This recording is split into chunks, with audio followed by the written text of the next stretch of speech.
nagmumula sa Presidential Communications Operations Office.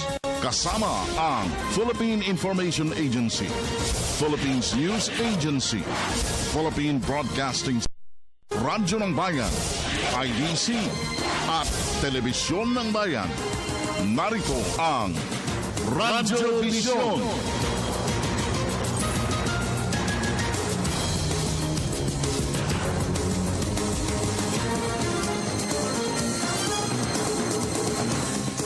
Isang makabuluhan, mapayapa, masaganang umaga. Luzon, Visayas at Mindanao. Saan man kayo naroon, ano man ang inyong ginagawa sa mga oras na ito, samahan po ninyo kami sa isa na namang edisyon ng ating Radyo Vision sa Media ng Bayan sa araw na ito ng Lunes, huling araw sa buwan ng Agosto at 31, 2015. At patuloy na makakaagapay natin ang ating People's Television Channel 4 sa pamagitan ng ating magiting na Ginoo, Audrey Goriseta. Good morning, Audrey. At dito naman sa ating Radyo ng Bayan Studio, ang wala pa rin kakupas-kupas, patuloy na kumukuti-kuti-kutita ang kanyang mga ngiti at kanyang kagandahan, the pride of Baliwag, Bulacan.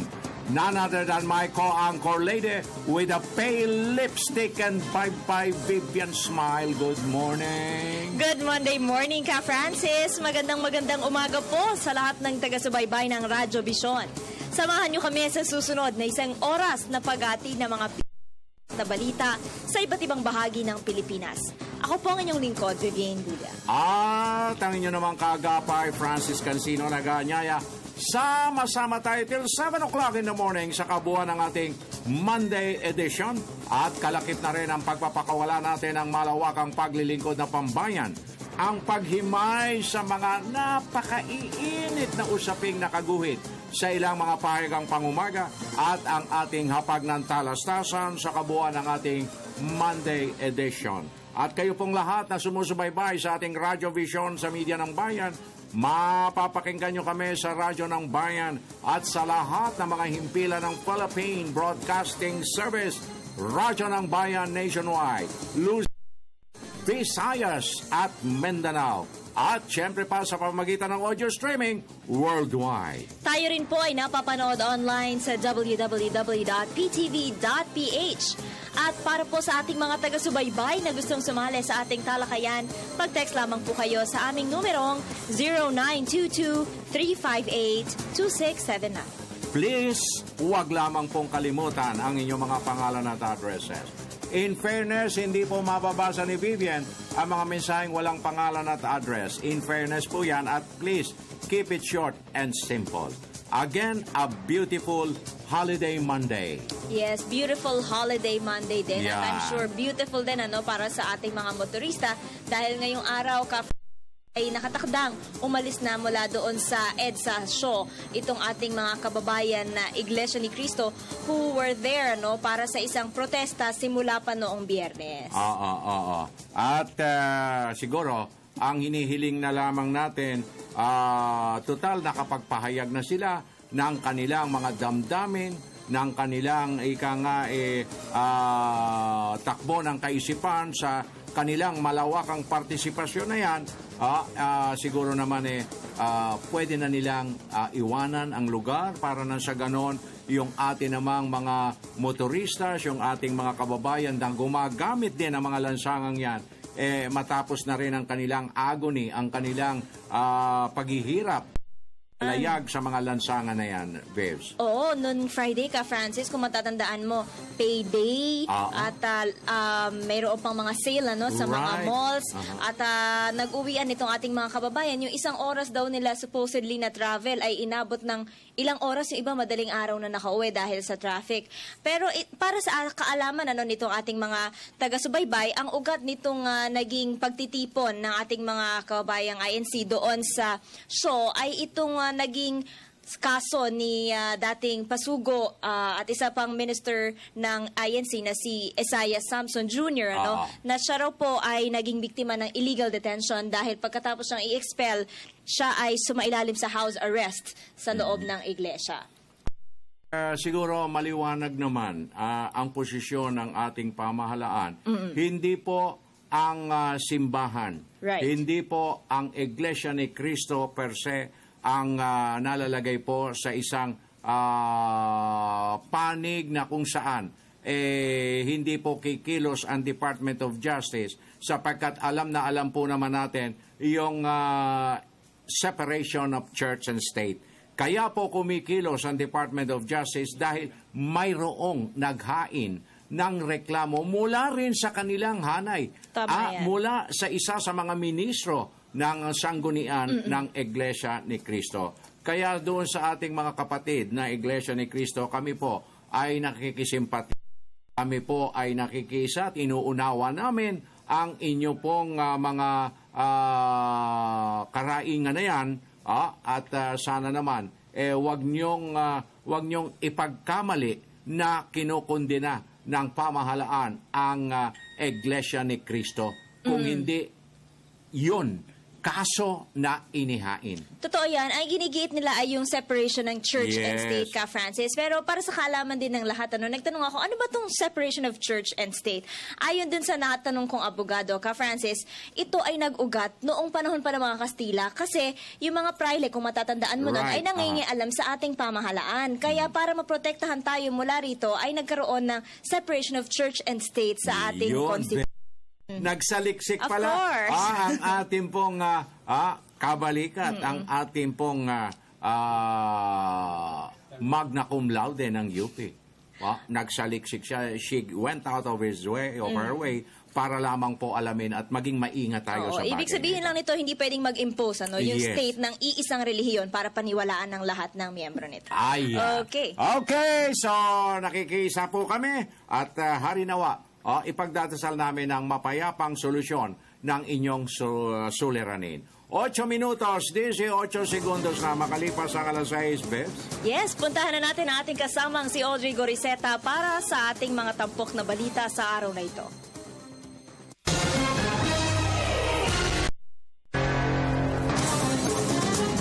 Unang-una sa hanay ng balitaan dito sa Radyo Vision. Bangsamoro Transition Commission, pinalawig. Pagpapahayag ng mga miyembro ng Iglesia ni Cristo sa EDSA Shaw Boulevard, nananatiling mapayapa, maayos at walang nakikitang problema ang MMDA sa isinasagawang kilos protesta ng grupo. Posibleng pagkakaisa nakikita pa rin sa gitna ng sisihan, asaran at awayan sa pagkilos protesta ng Iglesia ni Cristo. Pamunuan ng INC humingi ng paumanhin at pangunawa sa mga naabalang tao dulot ng kilos protesta. TESDA Director General Joel Villanueva ibinida mas mataas na employment opportunity ng mga nagtapos sa TESDA. Siksik at mainit ang mga balita kaya tutok na kasabay ng inyong almusal dito sa Radyo Vision, Media ng Bayan. Magandang umaga Luzon, Visayas at Mindanao. Una sa ating mga balita, lalo pang ipinamalas ng Aquino Administration ang pagnanais ng pagkakaisa para sa mga kapatid nating Muslim at Kristiyano. Sa akbang na pinalawag ni Pangulong Aquino, ang termino ng Bangsamoro Transition Commission ay pinaigting ang pagtugon sa gap o pagitan ng pagpasa at ratification ng Bangsamoro Basic Law. Sa ilalim ng Executive Order No. 18 na may petsang August 20, inabyandahan ang probisyon ng Comprehensive on the Bangsamoro. Maalalang batay sa orihinal na probisyon, matatapos ang trabaho ng Bangsamoro Transition Commission sa oras na maipasa sa Kongreso ang BBL. Habang sa bagong kautusan, mapapalawig ang termino ng BTC hanggang sa tuluyang maratipikahan ang BBL sa pamamagitan ng plebisito. Sa iba pang balita, mapayapa, maayos at walang nakikitang problema ang MMDA sa isinasagawang kilos protesta ng grupong Iglesia ni Cristo. Ayon kay MMDA Chairman Francis Tolentino, disiplinado ang mga miyembro ng INC at madaling pakiusapan kaya wala umano silang nakikitang aberya. Kaugnay niyan, sa isinagawang meeting kasama ILG Secretary Mar Rojas, Quezon City Mayor Herbert Bautista at Mandaluyong City Mayor Benher Abalos na pagkasunduan nila na hayaan na lamang muna ang mga ito na magpahayag ng kanilang saloobin. Samantala, tiniyak din ni Tolentino na magdadagdag pa ang MMDA ng mga tauhan upang pangasiwaan ang daloy ng trapiko sa lugar. Humingi ng paumanhin at pangunawa ang pamunuan ng Iglesia ni Cristo sa kanilang mga naabalang tao dulot ng isinasagawa nilang kilos protesta sa harapan ng DOJ at EDSA Show. Ayon sa tagapagsalita ng INC na si Edwil Zabala, isang malayang pagpapahayag lamang ang kanilang ginawa lalinsunod sa saligang batas at pinaglalaban lamang anya ang kanilang karapatan. Samantala, patuloy pa rin ang pagdagsa ng mga miyembro ng INC upang magsagawa ng kilos protesta. Humingi rin ng paumanhin si lead convener Pastor Boy Saicon sa nasaktan na kawani ng media na bahagi ng ABS-CBN. Kaugnay sa mass action na isinasagawa ng Iglesia ni Cristo sa EDSA, meron dagdag na direktiba ang Malacanang kaugnay ng pangyayaring ito. Nais ng pamahalaan na mapanatili ang kaayusan at kaligtasan ng mga miyembro at mga supporters sa grupong ito. Patuloy na sinusubaybayan ng ating mga otoridad ang mga kaganapan dyan para matiyak na manatiling tahimik at maayos ang ginagawang na ang pagpupulong na ito ay sumusunod sa ating mga batas at hindi sila nakakaabala sa mga mamamayan na ginagampanan ang kanilang pangkaraniwang aktibidad, lalong-lalo na at ngayon ay isang weekend na may holiday pa kinabukasan. Ang mahalaga dito yung pagkilala natin na ang paggamit ng kalayaan, katulad ng kalayaan sa pamahayag, ay may kaakibat itong responsibilidad na obserbahan ng mga batas, no, at maging magalang din sa karapatan ng ibang mga mamamayan. Kaya yun po, ang focus ng ating pamahalaan ay pagtiyak sa kaligtasan ng publiko at kaayusan ng ating kapaligiran. Sa iba pang balita, lumagda sa 35 million peso contract ang Commission on Election at SLI Global Solutions para ma-check ang source code sa mga gagamiting computer sa halalan at matiyak na ito'y ligtas laban sa dayan. Balitaan mo kami, Julius Disamburon. Nagpapatuloy ang Commission on Elections sa kanilang paghahanda para sa 2016 elections. Kaugnay nito ay lumagda sa isang kontrata ang COMELEC at SLI Global Solutions para mag-check ng source code ng mga makinaryang gagamitin sa eleksyon.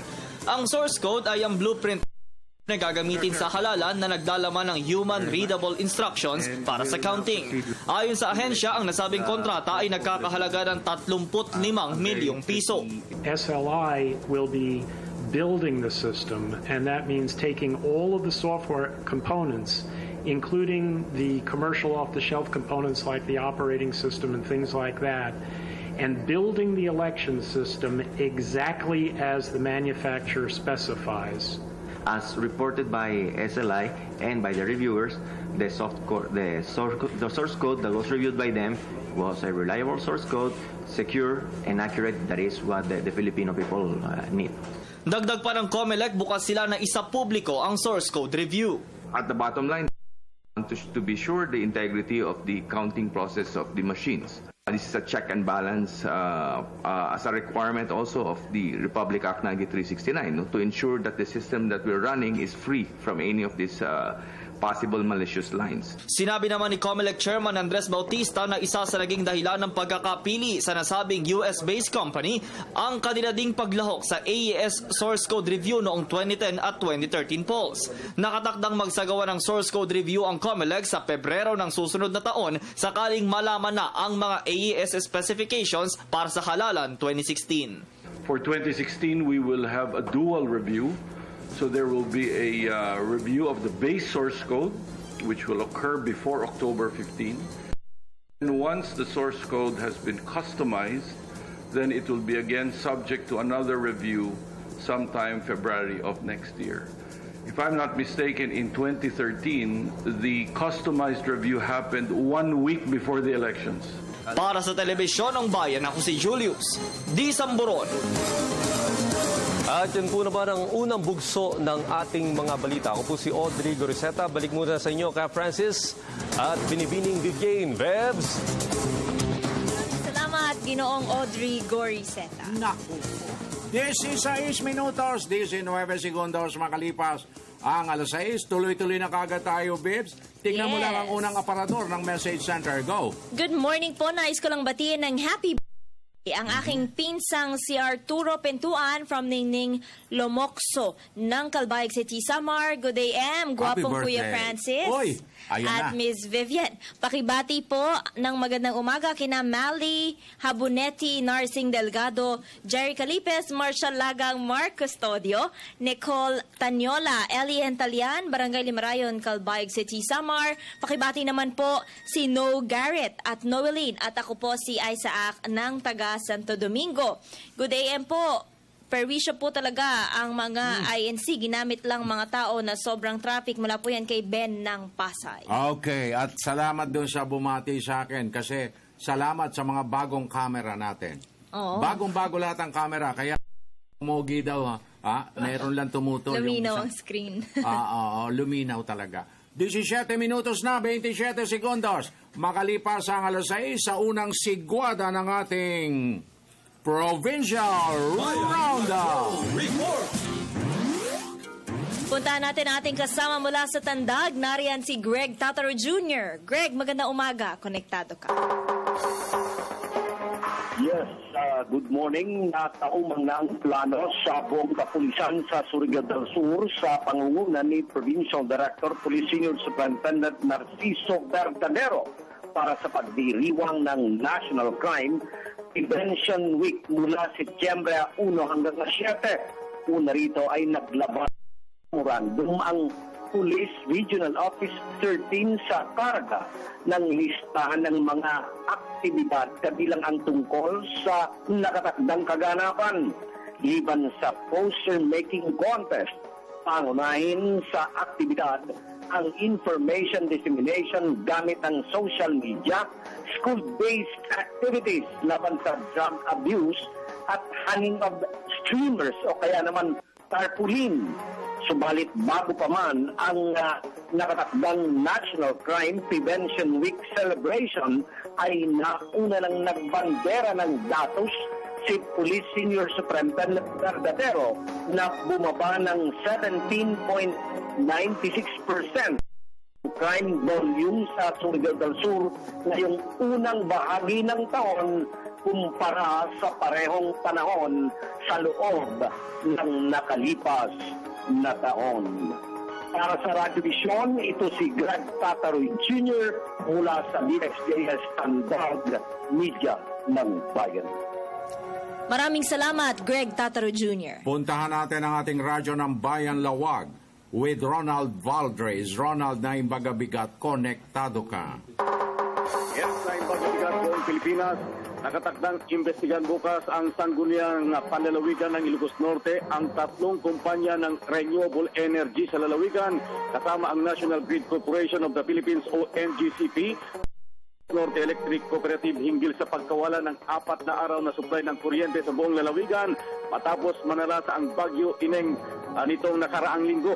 Mismong si Ilocos Norte Governor Amy Marcos ang humiling ng investigasyon upang malaman ng publiko kung bakit nagtagal ang brownouts matapos ang Bagyo Ineng na lalo nagpahirap sa mga biktima ng bagyo at kung bakit hindi nagamit ang mga renewable energy sa pagbibigay ng supply ng kuryente.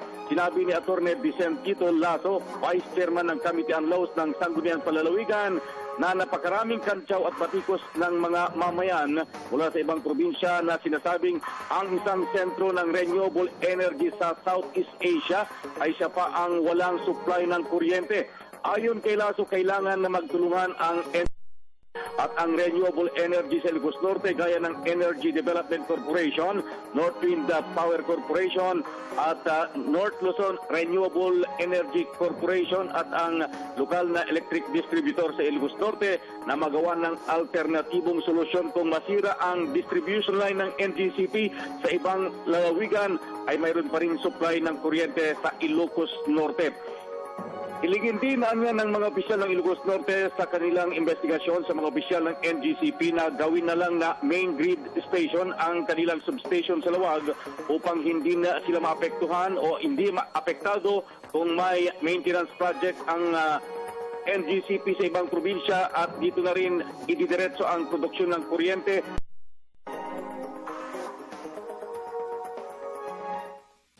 Thank you very much, Ronald Valdres. Puntahan naman natin ang ating kasama mula sa Lucena. Nariyan si Leonie Alguire. Leonie, maganda umaga. Konektado ka. Ang pamahalaang panlalawigan ng Batangas, naga 9.3 million pesos mula sa Calamity Fund ng Provincial Disaster Reduction and Management Council upang makabili ng lupa sa relokasyon ng mga residenteng naninirahan sa isla ng Lawa, Taal. Ang proyektong pabahay at relokasyon na matatagpuan sa Barangay Makina, nagsamang proyekto ng pamahalaang panlalawigan, lokal na pamahalaan ng Balepi, Batangas, sa tulong ng Local Housing Board para sa mga residente ng Barangay Kalawit, tiyak ang kanilang kaligtasan sakaling magkaroon ng pagputok ng Bulkang Taal. Mahigit 300 bahay ang itatayo sa relocation site at 78 pamilya mula sa isla ng Lawa ng Taal ang inaasahang makikinabang sa programa. Bukod sa proyektong pabahay, tutulungan din ang lokal na pamahalaan ng mga residente upang magkaroon ng kabuhayan sa pamamagitan ng livelihood project. Para sa Radyo Vision, ito si Leonie Landitzo Arguire ng Radyo ng Bayan Lucena, Media ng Bayan. Maraming salamat, Leonie Alguire. 22 minutos, 42 segundos. Makalipas ang alas 6, Good AM, Ka Francis, Miss Babs. Dati undecided ako sa pagpili ng presidential.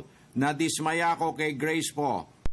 Mar Conrad po ng Batangas. Well, you are entitled to your own decision and conviction, pero wag na muna nating wag na muna tayo maging marahas sa ika nga meron tayong mahabang panahon pa sa pagpili. Okay, sa nagaganap na rally ngayon, dapat huwag na makisawsaw sina Vivi at Senator Grace Poe sa issue dahil ang batas ay batas. Mula po yan kay Lorna Inovejas ng Gataran, Cagayan, Region 2. Good day, Ka Francis at Ma'am Vivian. Nako, Ka Francis, OA na yan, rally na yan, nagpapapansin lang yan.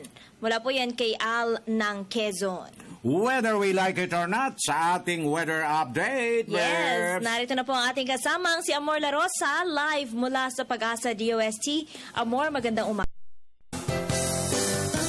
Yes, good morning Vivian at Ka Francis. Time check muna tayo. Philippine Standard Time po natin, 6:23 ng umaga. Narito na po ang latest sa ng ating panahon. Patuloy po natin binabantayan ng isang sama ng panahon o low pressure area. Dito yan sa loob ng Philippine Area of Responsibility. Alas 4 ng umaga ngayong araw, huli po yung namataan sa line 330 kilometers east-southeast ng Baler, Aurora. Nakapalo po ito sa ITCZ o Intertropical Convergence Zone na makakaapekto naman dito sa Central at ganun din dito sa may bahagi po ng Southern Luzon. Ayon kay Pag-asa Weather Forecaster June Galang, maliit naman ang tsansa na ma-develop ang nagsabing sama ng panahon sa pagiging isang ganap na bagyo o tropical cyclone. Gayunpaman, magdudulot pa rin po yan ng maulang panahon sa ng ating bansa. Ngayon nga pong Lunes, inaasahan ng maulap na kalangitan na magdudulot ng mahina hanggang sa katamtamang pag-ulan at mga pulupulong pagkidlat pagkulog. Dito po yan sa may Central Luzon, ganun din sa may Quezon Province, Quirino at ganun din sa may Isabela. Habang dito naman sa Metro Manila at sa natitirang bahagi pa po ng ating bansa, asahan ang maaliwalas sa panahon pero hindi pa rin po inaalis ang chances ng pagkakaroon ng mga pulupulong pagkidlat pagkulog o isolated thunderstorms. Samantala, huling araw po ng Agosto at bukas papasok na tayo sa panibagong buwan. Bilang gabay sa September weather, unahin po natin ang weather systems na posible pong makaapekto dito sa ating bansa. Inaasahan po natin nandiyan pa rin ang ITCZ o Intertropical Convergence Zone at yung epekto pa rin o southwest monsoon at dahil po dito sa ITCZ, posibleng may mabuo na low pressure area na maaari pong ma-develop naman sa pagiging isang ganap na bagyo o tropical cyclone. Ngayon po pag-uusapan naman po natin yung kadalasan pong track o movement ng mga bagyo kapag buwan po ng Setyembre. Ayon po dito sa climatological records ng Pag-asa, inaasahan po na meron pong chance na ito ay umiwas dito sa ating land. Masusali po na tumbukin itong ating kalupaan. Ayan po yung mag-recurve pa northward bago tuluyan lumabas ng ating par. Pero wag po natin kakalimutan yung posibilidad pa rin ng pagkakaroon po ng landfall activity, lalong-lalo na po dito sa maya northern part ng Luzon. So patuloy po kayong umantabay dito lamang sa Panahon TV para po malaman po natin yung mga pagbabago sa lagay ng ating panahon sa mga susunod. At yan ang latest sa lagay ng ating panahon para sa Radyo Vision. Ako po si Amor Narosa mula dito sa Pag-asa DOST Media ng Bayan. Maraming salamat, Amor La Rosa. Tuloy-tuloy na tayo mga kaibigan, magbabalik ang Radyo Vision makalipas ang ilang paalala mula sa inyong himpilan.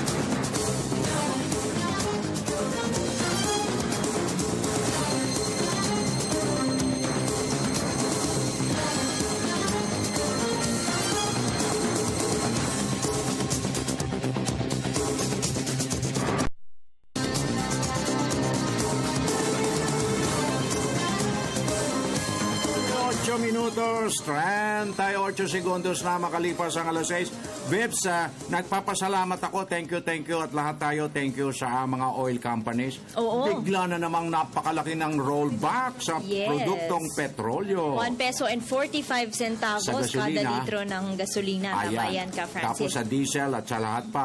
At napaaga. Dati-dati kung magpairal sila ng rollback every Tuesday. Ngayon, Sunday, 12:01. At piso-piso na, no? Tama, Mahigit malaki, piso na ang malaki na kanilang lang rollback. binababa sa pandaigdigang merkado. Okay, tuloy-tuloy na tayo. Bebs! Yes, puntahan na natin ating kasamang si Audrey Goriseta. Karagdagang mga balita.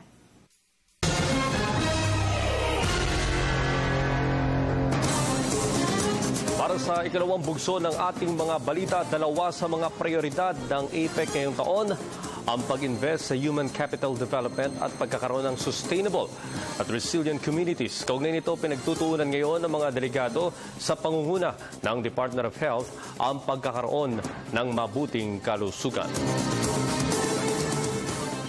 Ibinida ni TESDA Director Secretary General Joel Villanueva sa harap ng mga taga-Bulacan ang mataas na bilang ng employment rate ng mga kumukuha ng technical and vocational courses sa bansa. Kasabay ito ng ginawang TechVox Skills Competition sa nasabing lalawigan. May Julius Di Sambron. Mahigit 40 TESDAmen trainees and graduates ang nagsama-sama sa isang technical vocational program sa lalawigan ng Bulacan. Nagpakita ang mga ito ng kanilang galing sa iba't ibang technical skills gaya ng welding, restaurant services, information technology, hairdressing, beauty therapy, automotives at iba pa. Nilahukan ang nasabing kompetisyon ng mga kawani ng TESDA at mga opisyal ng lalawigan. Ayon kay TESDA Director General Secretary Joel Villanueva, patunay ito na makikitang may kalidad ang mga alok na kurso ng ahensya. Nagpapasalamat tayo sa Diyos dahil yung dalawang ASEAN Skills Competition, kasali na po ang TESDA at nung huli nga po nakasungkit na tayo ng gold medal at maraming medals at mas dito sa mga naging resulta nito.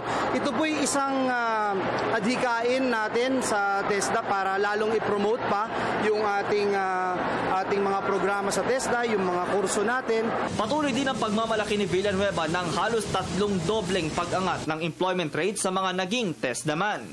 Talagang excited po siya dito dahil sabi ko nga, ang tagal na panahon nag-hibernate ang ating ahensya dito, kaya masaya tayo na naibalik po ito at panawagan na rin natin sa susunod na administrasyon at yung siguro yung papalit po sa atin, sana ituloy po itong ginagawa natin na skills competition. Ginagawa na din ngayon ng TESDA na maipalapit sa mga kababayan nating nasa malayong lugar ang mga programang hatid ng TESDA.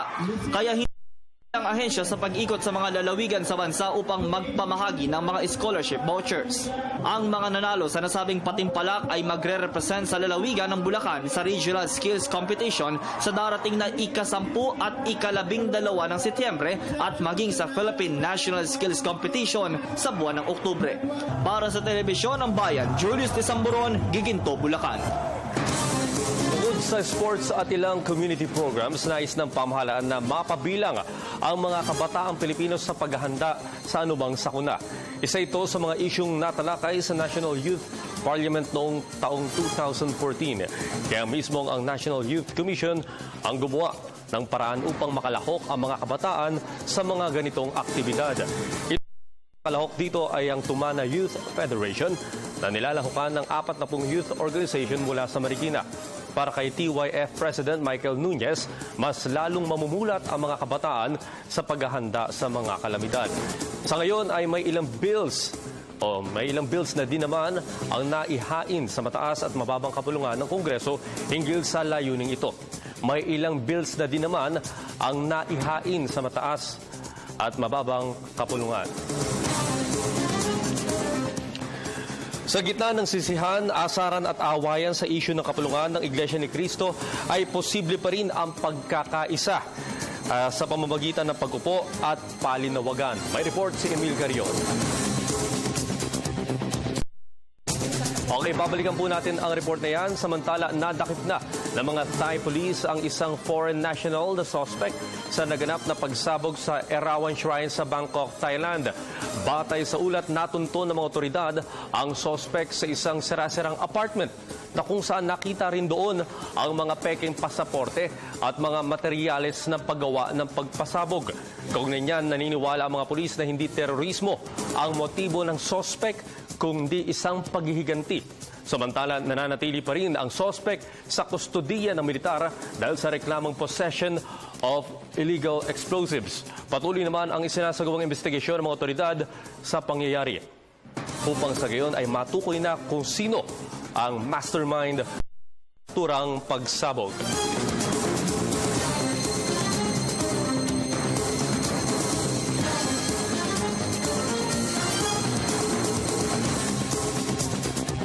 Okay, sa punto pong ito, balikan po natin ang report ng aming kasamang si Emil Carion. Kaugnay pa rin sa nangyayaring rally sa EDSA Shrine. Araw pa lang ng Huwebes at Biyernes ay naramdaman na ng iba't ibang mga main roads at thoroughfares sa Metro Manila area ang bigat ng daloy ng trapiko.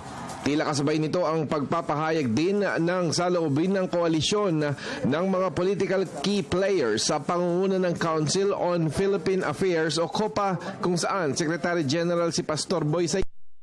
Kapansin-pansin na ang kanilang hanay ay nilahukan ng kulay politika, pero iginiit ng grupo na hindi sila nag-iendorso ng sinumang kandidato.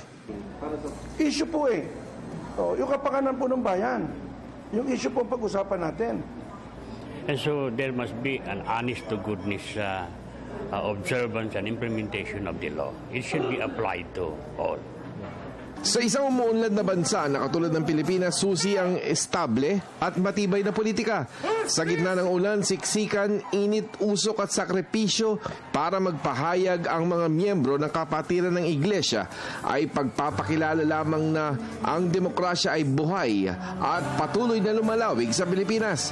Maayos na partisipasyon, hindi pagpapabagsak ng liderato ang kanilang pakay. Number one issue, no? Walang mananawagang bumaba si Noynoy Aquino.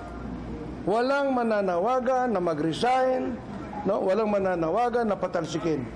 Bawal po sa organisasyon ng Komperensya ng Bayan na may manawagang bumaba si Noynoy Aquino. Bawal po. Hindi rin solusyon ang agaran na pag-agaw ng kapangyarihan. Timbulan ng mga negosyante ang regular at malumanay na pamamahala o transisyon. Marahil ay ito rin ang gumuguhit ng pagkakaiba at hiwalayan ng simbahan at ng Estado. Pero ang nasa pagitan ay pagkakaintindihan at daluyang konsultasyon. Bisyon ng Bayan, ako si Emil Carrion. At yan po naman ang aming mga nakalap na balita at impormasyon. Sa ngalan ni Ara Perez, ako po si Audrey Gorseta. Balikan natin si Cap Francis at Miss Vivienne. Maraming salamat, Audrey Gorseta. Okay, so handsome Sir Francis and Miss Viv's beautiful. Thank Para you. sa akin po, Grace po is the most deserving candidate to become the next president. Si is Kayleigh po ng Leyte. Okay, thank you very much for Okay, dito naman sa atin, dapat sa Supreme Court na lang nila dalhin ang issue ng church and state, hindi sa kalsada. Meron naman silang Philippine Arena mula kay Wally ng QC. Good day, Sir Francis and Ma'am Vivienne. Ang member ng INC sa rally, hindi pwede show of force lang. Kunwari sila ang pinakamarami. Wala na bang right ang ibang miyembro ng INC na maglabas ng kanilang reklamo laban sa katiwalian ng opisyal ng INC? Mula po yan kay Romel ng Tagum City. At panawagan ng CBCP sa ating mga Katoliko na do not fan the flames against INC daw po. Let us be charitable at all times. At sa mga politiko po, wag natin itong gawing pagkakataon para makakuha ng mga boto. Okay, wag na tayong sumausaw. Sa halip, ipagdasal na lang natin ang ikangay pangyayaring ito na magkaroon ng isang mapayapang solusyon. 38 minutos, 8 segundos na makalipas ang alas 6 at Vivs, ang opisyal. Yes. Ginugunita natin ngayon ang National Heroes Day. Bayani. At itong ating espesyal na panauhin ngayon ay 2014 Presidential Lingkod Bayan Awardee. Yes, bayani ng makabagong panahon. Bayani ng makabagong lahi. So, pakilala mo na siya. Yes, kapiling po natin ngayong umaga mga kaibigan, si Dr. Muji Kiwis D. Santos o Dr. Muji na lang po, Supervising Agriculturist Scientist ng National Fisheries Research and Development Institute, Bureau of Fisheries and Aquatic Resources. Maganda umaga po, Dr. Muji. Magandang umaga din, Ma'am Vivian and Sir Francis. Good morning at salamat po. Napaunlakan niyo ang paanyaya ng ating Radio Vision bilang isang Lingkod Bayan Presidential Lingkod Bayan Awardee ng ating Komisyon ng Civil Service nitong nakalipas na taon. Una sa lahat, saludo kami, Doctor. Maraming salamat po. At masaya po akong nandito. Ilang kaya tayong meron pang mga bayani ngayon na nakapag-ambag ng napakalaki sa iba't ibang larangan. Si Dr. Muji sa larangan ng agrikultura at pangisdaan, sa pangisdaan. At bilang isang Supervising Agriculturist Scientist ng ating Bureau of Fisheries and Aquatic Resources, palagay ko ay talagang naging kahanga-hanga ang mga ikangay na isulong na ambag ni Dr. Mujid sa ating agrikultura. Pero bago yan, Doctor, ano po ba ang talagang malaking komplemento na masasabi natin na kayo ay ginawaran ng 2014 Presidential Lingkod Bayan Awardee? Yes, Sir Francis. Tingin ko po yung ating contribution sa pamamagitan po ng pag-generate po ng information patungkol po sa pag-aalaga po ng ating pangisdaan at yamang tubig. Particular po dun sa pagbabantay natin, halimbawa po sa ating mga tuna, mga galunggong, mga sardinas. Ngayon po, kumbaga, nire-regulate na po natin yan. Ibig sabihin, 3 buwan sa isang taon, sinasara na po natin ang pangisdaan dyan para po masigurado na tuloy-tuloy po yung supply ng ating mga isdang yan, na pagkain po ng mga Pilipino. And ang mga impormasyon po na kinailangan para matuloy po yung mga regulasyon na yon ay siya pong ating naiambag. At isa pa po, yung paggamit po ng tinatawag nating DNA, no? Ano po? Ito po yung, kumbaga, kung nanonood po kayo ng CSI sa abroad, yung ginagamit po para tignan yung mga kriminal, no? Testing, DNA testing. Ginagamit na rin po natin yon sa mga isda. Para tignan po natin, lalo na po dun sa pagmamonitor ng endangered species, no? Nagagamit na po natin yung mga DNA. At isa rin po yun sa ating mga naging contribution para po siguro nakita nila na tayo ay worthy na magawaran ng Presidential Lingkod Bayan Award. Alam mo ka, Francis, itong si Dr. Muji ay isang scientist, ano? Sir, sa ngayon po ba, ano na po yung mga pag-aaral po ninyo na sa tingin po ninyo ay makaka-contribute sa ating fisheries industry? Opo, gaya nga po ng nasabi ko, no? Tuloy-tuloy po yung pag-aaral natin kung unang-una nasaan ba yung ating mga commercially important fishes kung tawagin, galunggong, sardinas, kailan sila nangingitlog, no? Kasi yan po ang nagiging batayan kung para sila ay kumbaga ay mapahinga, no? Para tuloy-tuloy silang manganak at tuloy-tuloy na magkaroon po tayo ng isda. At isa pa po ay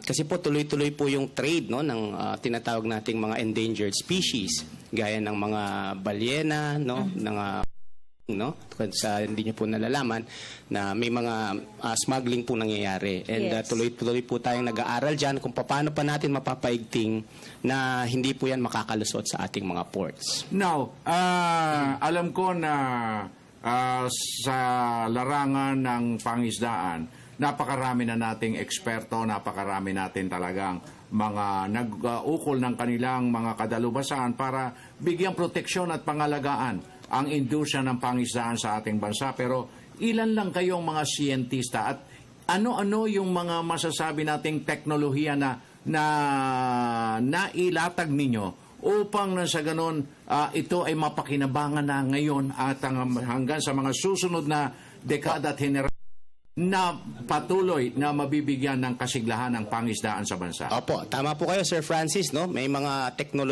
teknolohiya na tayo pa, for example, sa aquaculture, no? Kung paano maparami yung mga isdang inaalagaan natin sa mga fish pond. Marami na rin ang ating teknolohiyang nabuo para mas mapaganda pa. Halimbawa niyo po yung paglalata, no? Paglalata ng sardinas. Yan, mga ganyan.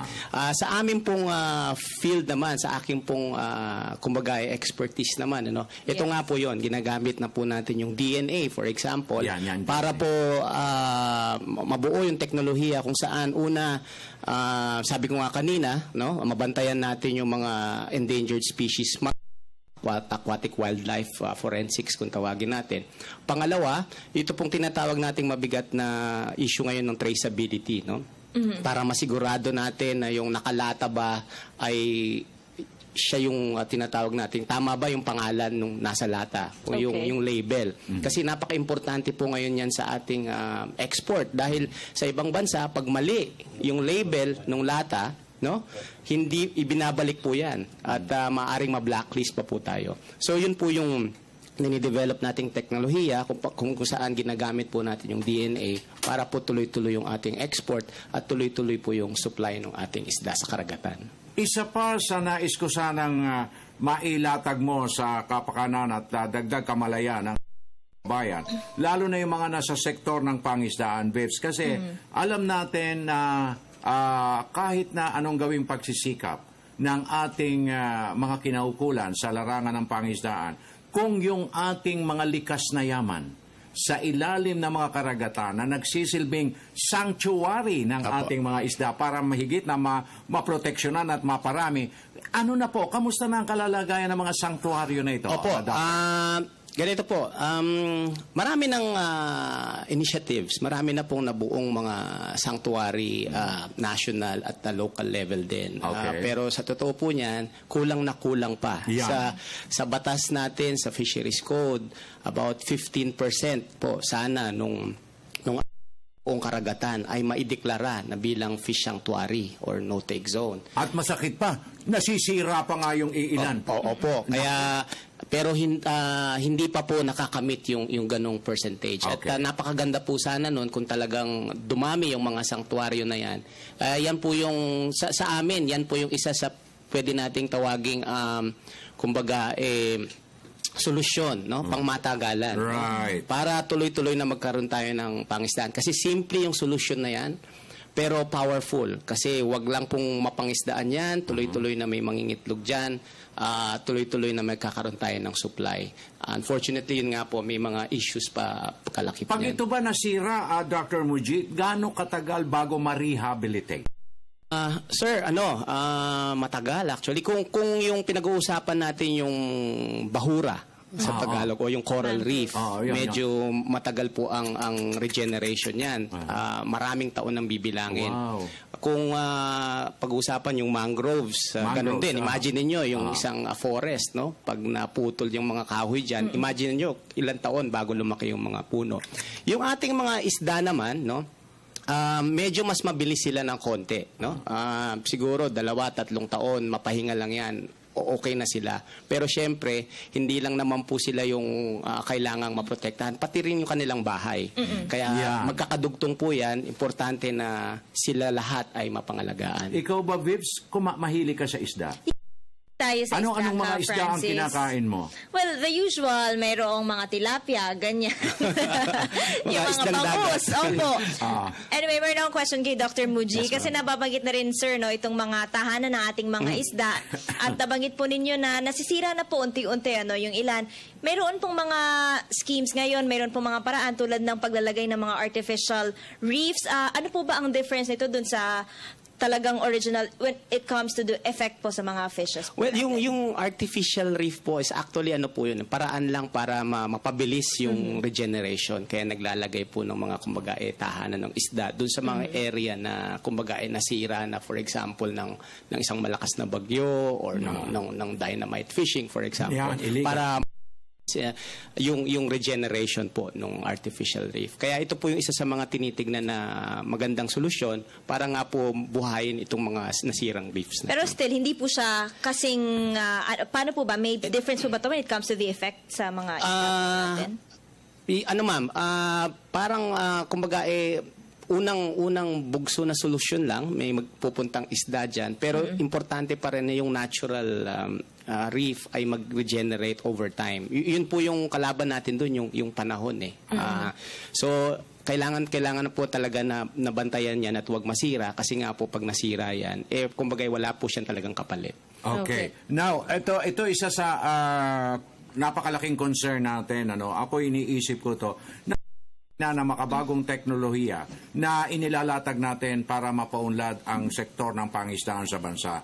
Pero ang gusto kong kamustahin, Dr. Mujib, itong ating mga endangered species na nung mga some 30, 40 years back, saganang-sagana, ngayon nawawala na, hindi na ba natin pwedeng ibalik? Halimbawa, yung mga hito, dalag, talakitok, iba't iba pa, yung mga kandule, na talagang halos very rare, mga biya na ganyan. Hindi pa alam ni Vivian yun, dahil ito yung makamodernong isda. Makamodernong isda ang alam ni Vivian. Wala ba tayong schema na maibalik natin, mabuhay natin muli yan? Ngayon po talaga ang pamahalaan natin nakatutok sa pagbabalik ng mga tinatawag nating endangered, lalo na yung indigenous kung tawagin, na sariling atin. Kaya po kabi-kabila ang pagsasara natin ng mga pangisdaan. Isa pong paraan yon para hindi po sila tuluyang mawala. Ang ating Bureau of Fisheries and Aquatic Resources po sa pangunguna ni Director Asis, talagang yung law enforcement po nandyan, matindi po ang law enforcement. Kasi alam po natin, sa totoo lang, hindi lang po sa Pilipinas, sa buong mundo, marami na pong mga aquatic organisms or mga yamang dagat na unti-unti na po talaga silang nawawala. Ang population, kung tawagin natin, medyo critical na. No? Marami po, yung mga malalaki, gaya ng mga balyena, mga marine turtles, even yung ilang species ng shark, nandun na po sa mga endangered species na status. So, talaga po nakakaalarma. Patuloy naman po ang gobyerno na tumutugon dito. Kanya lang po talagang tingin ko po kailangan yung lahat ng tao, yung buong sambayanan ay magtulong-tulong talaga para maproteksyonan itong mga to. Kasi gusto kong regaluhan si Vivian ng biya. Nakakain na tayo ng biyaka, Anong Franz. luto? Anong luto? Pirito. Ayun, napakasarap datangan ng biyaka. Yes. Okay, so nagpapasalamat kami, Thank you po. Dr. Mujib, at kung may panahon ka sa mga susunod, pasyal mo naman kami. Opo. Gagawin ko po yan. Okay. Maraming salamat Thank po, you very Dr. much, Muji Kiwis Santos, ang Supervising Agriculturist at Scientist ng National Fisheries Research and Development Institute, Bureau of Fisheries and Aquatic Resources. Okay. Maraming salamat po. At Tuloy-tuloy na tayo, Bibs. Go! okay, puntahan na natin ang ating kasama mula sa Tacloban. Nariyan po si Ruth Abunda. Ruth, magandang umaga. Konektado ka. Okay. Upay nga aga, Pilipinas. Dr. Mustafa Al-Sayed ng Kingdom of Bahrain's Royal Charity Organization nanguna kahapon sa groundbreaking ceremony para sa training center ng Philippine Red Cross sa Tacloban City. Pamensahe ni Dr. Al-Sayed, higit sa tulong na ito ng kanyang bansa, una ni King Hamad ay ang pagsisimbolo ng itatayong training center sa pagkakaibigan ng Pilipinas, ng Tacloban at ng Bahrain. Siya pa ang masayang nagpasalamat sa mga Leyteño dahil anya kaibigan lang ang tumatanggap ng regalo. Ayon naman kay Red Cross Leyte Board of Director Dr. Edward Chua, ang proyekto ay pinunduhan ng Bahrain ng 8 milyong piso. Dito isasagawa ang lahat ng livelihood training programs ng PRC Leyte. Sa pakikipagtulungan sa TESDA, prioridad ang training sa hard trade, kagaya ng welding at masonry dahil may 20,000 permanent shelters pang itatayo ang Red Cross. Yolanda survivors ang unang binibigyan ngayon ng skills. Maliban sa hard trade, nagsasanay din sila sa housekeeping at cookery dahil maraming pangangailangan sa skills na ito sa hotel sa Bahrain. Para sa Radyo Vision, Ruth Abunda ng Tacloban, Media ng Bayan. Maraming salamat, Ruth Abunda. Puntahan natin kagyat ang Radyo ng Bayan Dagupan with Aimee Casino. Aimee, na imbagabigat, konektado ka. Maraming salamat. Formal nang ilulunsad sa susunod na buwan dito sa lungsod ng Dagupan, itong blood note type ko ng Blood Coordinating Council. Sa September 9, sabay na isasagawa ang simultaneous mobile blood typing at blood donation sa isang universidad. Ayon kay Mayor Belen Fernandez, binuo nito ang Blood Coordinating Council kaya na may sapat na supply ng dugo sa oras ng mga sakuna. Sa ilalim din nito, lahat ng barangay sa lungsod ay kinakailangan magsagawa ng mobile blood donation 2 beses kada taon. Ang mga makukolektang dugo naman ay papasakamay sa Region 1 Medical Center. Kabilang sa binuong konseho ay ang iba't ibang ospital sa syudad, ang Philippine National Police, ang Department of Interior and Local Government Dagupan City, Philippine Red Cross, kapisanan ng mga broadcasters sa Pilipinas at ilang non-government agencies. Para sa Radyo Vision, Aimee Casino, Dagupan City, Media ng Bayan. Thank you very much, Aimee Casino. 54 minutos, 14 segundos sa isa at para sa kapakanan ng ating mga motoristas na nagyayaot pa rito sa mga lansangan, bagamat isang pista opisyal na araw, narito pa rin ang ating traffic update mula sa MMDA Metro Base with Mr. Charlie Nozares. Charlie, good morning! Konektado ka. Yes, good morning din po. Ganon din sa mga tagapanood ng PTV4. At sa mga oras na ito, unahin muna nating baybayin itong EDSA na kung saan nga ay close to traffic ang EDSA natin dyan mula sa may Cubao hanggang makarating dito sa may Shaw Boulevard. So, ang northbound ng White Plains natin, passable naman yan para sa mga motorista. Pero maluwag naman po ang daloy ng mga sasakyan. Yan po yung nasa kanang bahagi ng ating At ang dumako naman tayo dito sa may EDSA Ayala. Ang Ayala naman natin na magkabilang direksyon ay maluwag ang daloy ng traffic. Itong nasa kaliwa po, ito yung mga papunta ng Ayala Avenue, yung service road, at yung papuntang tunnel yung going to Magallanes. At itong flyover naman, ito yung northbound lane ng EDSA Ayala, at yan po yung mga nanggagaling ng Ayala Avenue. Maluwag naman ang daloy ng traffic. At yung tunnel naman, yung mga nanggagaling ng Magallanes patungo ng Buendia at Guadalupe, wala ring problema. Tuloy-tuloy din po ang daloy ng mga sasakyan. At dito naman po tayo sa may Green Meadows na kung saan nga ang mga public utility buses ay nagda-divert na dito sa C5. Sa mga oras na ito, maluwag naman ang daloy ng traffic. Stop and go lang naranasan ng mga motorista. At itong nakago na yan, going to northbound dyan, going to Quezon City, maluwag naman ang daloy ng mga sasakyan. Samantala yung mga nakahinto na going to southbound ay walang problema. Tuloy-tuloy din po yan. Stop lamang po yan dahil sa ating intersection. Samantala, sa iba pang dako naman ng ating mga kalsada sa Metro Manila, dyan sa may Araneta Avenue at Maria Clara, magkabilang direksyon naman yan, maluwag ang daloy ng mga sasakyan. At para naman po sa karagdagang mga traffic advisory at emergency assistance, maaari kayong tumawag sa ating MMDA hotline 136. Ang number coding po natin for today, araw po ng Lunes, ay lifted po yan dahil nga po holiday. So wala po tayong ipinapatupad na number coding sa Metro. Muna pansamantala ating traffic advisory mula pa rin dito sa tanggapan ng MMDA Metro Base, Charlie Nosaris nag-uulat. Thank you very much, Charlie Nosares ng MMDA Metro Base, ating traffic update. Nagating sa ating orasan, 56 minutos, 56 segundos. Makalipas ang alas 6, habol pa rin ang ilang messages. Hi, good morning po, maligayang araw ng mga bayani mula kay Shah Herodotus Society, Santa Maria, Bulacan. Magandang araw po sa inyong dalawa, maligayang pakikinig sa De Castro family ng Bulacan. Bebs? Okay, sana po sa Supreme Court o di kaya sa QC City Circle mamaya ang gawing perwisyo. Fernando ng Valenzuela. Ay, wag naman po sa circle. Mahihirapan pa rin sa pag...